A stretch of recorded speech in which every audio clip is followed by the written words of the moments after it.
नमस्कार दोस्तों। कल आप जा रहे हैं परीक्षा देने, एक महत्वपूर्ण परीक्षा एसएससी जीडी की। कुछ महत्वपूर्ण बातों पर हम आपका ध्यान आकृष्ट कराएंगे कि परीक्षा कैसे दी जाए, क्या किया जाए, क्या ना किया जाए। क्योंकि एक बहुत विशेष बात यह है कि परीक्षा में आपका चयन इस बात पर निर्भर नहीं करता है कि आपने इस बात पर तो निर्भर करता है कि आपने कितनी तैयारी की है, साथ ही साथ इस बात पर भी बहुत हद तक निर्भर करता है कि आपने उस एग्जामिनेशन हॉल में उन 80 सवालों के साथ कैसा व्यवहार किया और उस एक घंटे में आपने कितनी कंसिस्टेंसी के साथ परफॉर्मेंस किया।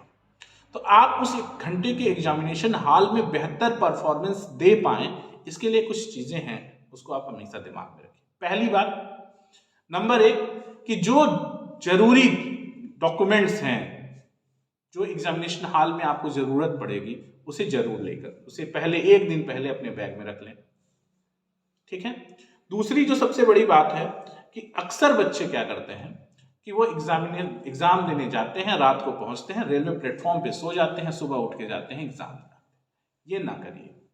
याद है, आपके मामा, बुआ, चाची, भाभी, जितने लोग हैं, सबके रिलेटिव्स ने आपको कॉल करके अपने यहाँ, जब भी उनके यहाँ शादियां रही हैं, तिलक रहा है, कोई कार्यक्रम रहा है, तो आपसे काम लिया है। ढूंढिए उनको कि उनका घर उस शहर में है या नहीं, और जिस भी रिश्तेदार का घर है उनको कष्ट दीजिए, रात उनके यहाँ रुकिए, पूरी नींद सोइए, सुबह उठकर एकदम फ्रेश मूड से एग्जाम देने जाइए।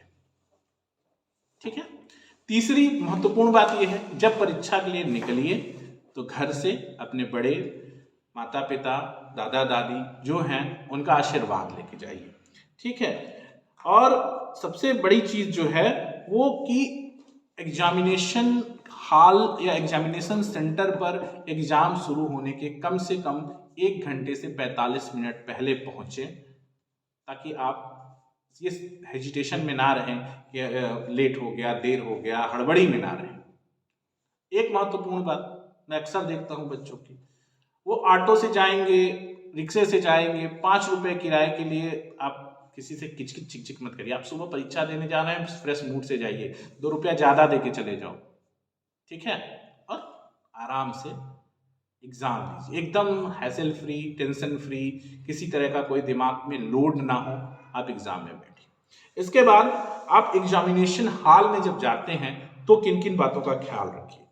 सीट पर बैठने के बाद, एग्जाम शुरू होने में भी कुछ समय होगा, 10 मिनट, 15 मिनट, 20 मिनट, तो इस दौरान दोनों आंखें बंद करके अपने आप को आत्म केंद्रित करने का प्रयास करिए, सेल्फ सेंटर होने का प्रयास करिए, अन्य जगहों से अपना ध्यान हटाकर एग्जाम पे अपना ध्यान फोकस करिए। दूसरा, सबसे महत्वपूर्ण बात, कि पूरे एग्जाम के पेपर को 2 पार्ट में बांट लें। एक ऐसा पार्ट जो आप फ्रिक्वेंटली क्वेश्चन पेपर सॉल्व करते जा रहे हैं, जो आपको इजी क्वेश्चन आ रहे हैं, जो क्वेश्चन आपको आ रहे हैं, सबसे पहले उन सवालों को हल करिए जो आ रहे हैं, जिनमें कोई दिक्कत नहीं है, आप कोई डाउट ही नहीं है कि इसका ये क्वेश्चन में हमको कोई डाउट है। जो डाउट फ्री क्वेश्चन है, उस क्वेश्चन को पहले अटेम्प्ट करिए। अब यहां रुक जाइए। अगर आपने 80 क्वेश्चन में 50 से 55 क्वेश्चन कर लिया है, तब एकदम आपको सावधान हो जाने की जरूरत है, क्योंकि आप एकदम सिलेक्शन के बहुत निकट हैं। दूसरे फेज में, जिसमें कुछ क्वेश्चंस में आपने डाउट थे, जिसको छोड़ रखा है, उसमें से सिर्फ 5 से 10 क्वेश्चन जिसपे आपको सबसे कम डाउट हो, वो सॉल्व कर लीजिए, आपका सिलेक्शन हो जाएगा। हमको पूरे इस एग्जाम में जो पैटर्न नया आया है, उस पैटर्न में सबसे खास बात यह है कि हमको नेगेटिव मार्किंग को अवॉइड करना। सपोज करिए आपने 58 क्वेश्चन किया, सिलेक्शन हो जाएगा। 10 क्वेश्चन गलत कर दिया, आप बाहर हो गए सिलेक्शन से।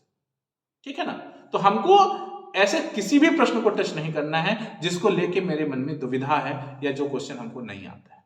बहुत बच्चे होते हैं, 50 क्वेश्चन किया, 10 क्वेश्चन 20 क्वेश्चन वैसे ही मार दिया। 50 क्वेश्चन से आपने किया है, पेपर सबके लिए टफ आएगा। अगर टफ आएगा तो आपके लिए अकेले नहीं, हो सकता है मेरिट डाउन जाए तो आपके 90%, 80%, 70% चांसेस हैं सिलेक्शन के। लेकिन अगर आपने 20 क्वेश्चन तुक्का मार दिया तो 110% सिलेक्शन नहीं होगा। तो तुक्का नहीं मारना है। आप इतने लकी नहीं है कि तुक्के से आपका सिलेक्शन हो जाए, वो किसी का नहीं होता है।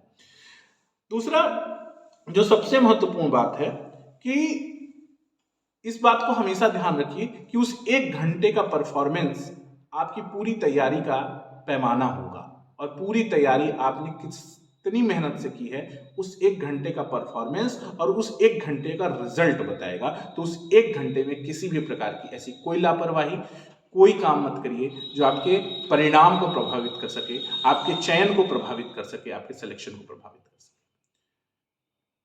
मेरी बातों को ध्यान रखिएगा। मुझे पता है कि आप, हो सकता है घर से इतना पैसा ना मिले कि आप किसी होटल में रुक सकें, किसी जो है गेस्ट हाउस में रुक सकें, लेकिन आप अपने उन रिलेटिव्स को जरूर याद करिए जिन्होंने आपसे काम लिया है और समय समय पर काम लेते हैं। उनसे काम लीजिए, ढूंढिए कि आपका सेंटर जिस शहर में है उस शहर में कौन आपका रिश्तेदार रहता है। ठीक है, तो आप लोगों को बहुत बहुत शुभकामनाएं परीक्षा के लिए। Best of luck, good luck. आपका पेपर बहुत अच्छा हो, और हमने भी बहुत मेहनत की है आपके लिए, और आप अपने लिए मेहनत कर ही रहे हैं। तो हमारी शुभकामनाएं, दुआएं और ईश्वर से प्रार्थना है कि आप सभी लोगों का पेपर अच्छा हो और आप चयनित हों। बहुत बहुत धन्यवाद।